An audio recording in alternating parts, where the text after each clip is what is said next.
What's up guys, this is Rash. Welcome back to my YouTube channel Rash to Me Art. Today I'm back with another tutorial, but before that I really want to thank Parkoo for sending me out 24 color sets of dual tip brush pens.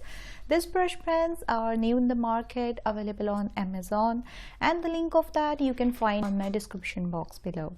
So if you ever want to reach out to me, you can always follow me and reach me out on Instagram, Facebook or YouTube. Those who are new to my channel, I would request them to like, subscribe, comment and share. The link of all the art supplies I'm using for my drawing and the link of all my social networks is mentioned in my description box. So do check it out. Stay tuned for my more videos, and for now let's get started. And I come back. Niggas tryna